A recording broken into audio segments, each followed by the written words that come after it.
Alright, how's it going, guys? Today we're going to be doing the follow-up video to why I believe that Jack Hughes is the better player than Kaapo Kakko. And before we start this video, I really want to emphasize, thank you guys so much for all the support, all the feedback, all the comments on my last couple videos. Well, all my videos, it really means a lot, and it's been making me so motivated to keep making more videos. So with that being said, I would really appreciate if you guys press subscribe. It means so much to me. You're really motivating me to keep making, content every single day, and I'm having a blast doing it. Let's get into the video. So I do want to say, I just finished watching the United States face Germany, where Jack Hughes of course plays in the US, and I will say this, it was obvious that Jack Hughes is not adjusted to playing against men. There was times where he had some good looks, he was making some good plays, but just in general, he is not as adjusted as Kaapo Kakko. But that's obvious, Kaapo Kakko currently plays in Liga, where he plays against men, where Jack Hughes plays in the USDP, where he doesn't have that same adjustment, that same level of physicality that is required to play against men. But with that being said, Jack Hughes may not be as adjusted right now, but as the games go on, you can really tell he is getting better. He's making more of the right decisions, and he's getting used to playing against men where, it's more physical and where you have less space. Another thing I want to mention, so the World Championships this year are a little different. We have teams like Great Britain, France, Italy, who are competing against, top-end teams like Canada, Finland, Russia, United States. And because of that, the points this year have been super inflated. We have players like William Nylander who just have outrageous point totals that we don't really see just because, they're playing against these lower-ranked countries in terms of hockey, obviously. But with that being said, I do think it's really great that we're seeing more countries involved in these tournaments. I think it's fantastic. And it's really great to see more of the world being able to commit their hockey players into these tournaments. It's really awesome. But anyways, let's get into this video. So before I start this video off and really talk about why Jack Hughes is better, I do want to make some comparisons. So we're going to go over 3 player comparisons just like I did with Kaapo Kakko. So we have Austin Matthews, Patrick Kane, and Jack Eichel, all of which played in the USDP. So this is kind of going to be able to help us kind of see where Jack Hughes is currently sitting in his development in terms of point production. And this is kind of an interesting case though, because all 3 of Austin Matthews, Patrick Kane, and Jack Eichel, they all have late birthdays. Meaning they could have been selected the year before, but because of their late birthday, they were pushed another year. Whereas Jack Hughes does not have that late birthday, so he's getting drafted, earlier than these 3 players did. Even though in their draft year they didn't play for the USDP, they're still in the same age range as Jack Hughes. So we have Austin Matthews. So let's start with Austin Matthews. I made a video on this before, but I thought we'd go over it again. So Austin Matthews, in his draft year, in the USDP compared to Jack Hughes' draft year, he had 117 points, 55 goals in 60 games. Just really, really fantastic totals. Compare that against Jack Hughes. Jack Hughes has 112 points in 50 games, so 10 less games and 5 less points, meaning that Jack Hughes had better point production than Austin Matthews did in the same age range. Let's move on to Patrick Kane. So Patrick Kane is the same story again, where he was drafted a year after because of his late birthday. So Patrick Kane, when he's playing for the USDP, he has 68 points in 43 games. Obviously compare that against Jack Hughes, 112 points. Jack Hughes just had, phenomenal point production, even versus Patrick Kane in the same age range. And last but not least, we have Jack Eichel, who again played for the USDP, and because of his late birthday, he had another year to develop. He had 87 points in 53 games playing for the USDP. Compare that against Jack Hughes. Jack Hughes just blows all 3 of these players' point productions out of the water. And it really goes to show that Jack Hughes really may be like the first overall pick that would benefit from playing in like the NCAA or a European league. I'm not saying that Jack Hughes won't be able to transition to the NHL, but it really does seem like just like the only thing holding Jack Hughes back is his physical maturity, which will get better. So with that being said, what makes Jack Hughes a better player than Kaapo Kakko, or at least potential-wise? So potential is one thing I talked about in a previous video, but another thing is I want to emphasize skating. So Kakko is a great skater. There's no denying that. But Jack Hughes' skating has been compared to a player like Connor McDavid, who has that generational skating. Now, I'm not going to say that Jack Hughes' skating is just as good as Connor McDavid, but he is in the same realm as Connor McDavid's skating ability, as in his agility, as in his edges, his top-end acceleration, his speed. It's all up there with Connor McDavid. And when comparing it, just say, for example, Quinn Hughes played 5 games last year, Jack Hughes' brother. When Quinn Hughes was on the ice every single game, there was never really a player that could match Quinn Hughes' skating. It was so obvious. There was such a difference in Quinn Hughes' skating against all the NHL players, all the other NHL teams that he was playing against. It was such a clear difference between Quinn Hughes and the opposition, and Quinn Hughes was a 19-year-old. Now keep in mind, Jack Hughes is just as good of a skater, if not better than Quinn Hughes. So when Jack Hughes goes in the NHL, there's going to be a clear, distinction. Jack Hughes has just unbelievable skating, top-end talent. He already has top-end skating in the NHL, and he's not even in the NHL, so keep that in mind.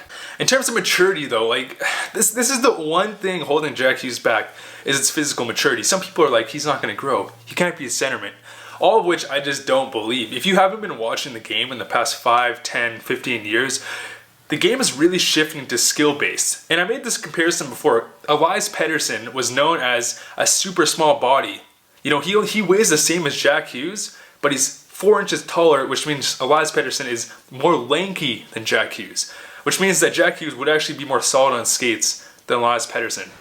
And Elias Pettersson did fantastic in his rookie year as a centerman. I don't think that Jack Hughes can't be a centerman because he's 5'10", 165, 170 pounds. That's just not a question. And then I hear a lot of people say, this is up to Taylor Hall. This is going to be Taylor Hall's decision, whether he wants to win now or win later. And I could see that being a factor, With Kaapo Kakko, we're definitely going to see a way easier transition in NHL, where he's going to make a bigger impact sooner than Jack Hughes. Jack Hughes is a player that I can see being a top-end talent in the NHL within 2 or 3 years. Whereas Kaapo Kakko, he might be able to walk in and just be that player right away. So it really depends on whether the NHL team wants, a potential dynamic first-line center in 2 or 3 years. I'm not saying Jack Hughes won't make an impact right away, because he will, but compared to Kaapo Kakko is going to walk in, and in his first year, he's going to have a fantastic season. So it kind of depends on where the team is, in terms of their development, in terms of their progress, where they want to start. Because again, Jack Hughes leads that dynamic offensive force that is your power play, your first line center role. Whereas Kaapo Kakko, he's more of that two-way winger who can do everything. So in terms of who's better, overall game, you can say Kaapo Kakko is going to be the better overall player every day of the week. But in terms of the offensive dynamic force, Jack Hughes is just that player. That is his role. So, and it's kind of interesting because when you look at Jack Hughes' progression, you kind of see a steady upward projection. Whereas when you see Kaapo Kakko, he has been super sporadic, meaning he's had an upward projection, and then it's up after a fantastic tournament, up after the fantastic playoffs, up against fantastic world championships. But keep one thing in mind: one single tournament, one single event does not affect your draft stock in the long term. Let's look at Vasily Podkolzin, who had an unbelievable Ivan Hlinka, dominating the Kakkos, dominating the Hughes. And what happened to his draft stock? He rose to the 2-3 position, even over Kakko. But what has happened to Podkolzin? He's been just going downhill in his draft stock. He's out of the top 5 in a lot of scouts' minds. So it just goes to show one tournament does not mean everything. Just as one tournament for Kakko does not mean he's just going to put him in the first overall ranking. So in terms of who is better, I'm just going to get straight to the point here. Who is better right now? Right now today, Kaapo Kakko is the better player. Jack Hughes has all the pieces to be that dynamic, more offensive force driving, who has more potential to be that better offensive player. But in my opinion, Kaapo Kakko still will be that better two-way. So it kind of depends on whether New Jersey wants that offensive first-line centerman for the future, or if they want that two-way forward winger who can do everything.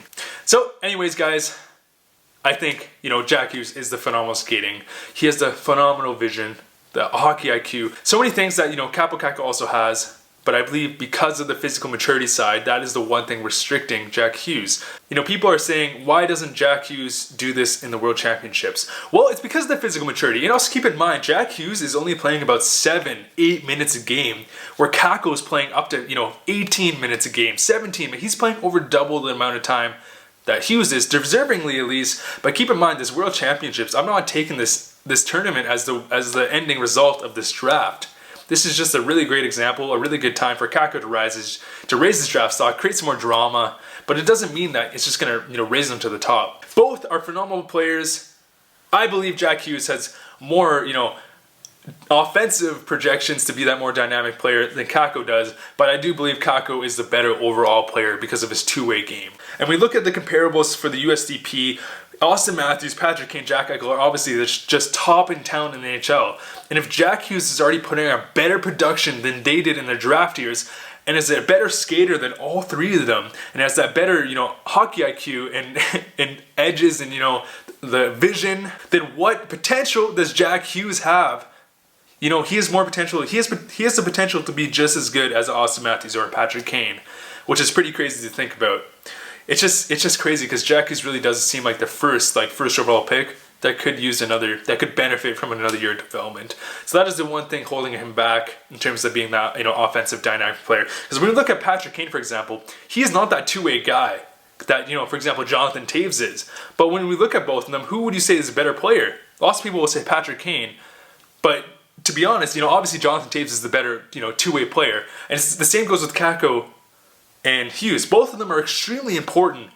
Kakko is a better two-way game, but Hughes has that offensive dynamic, mindset or potential that will lead the offensive part of your game, part of your team.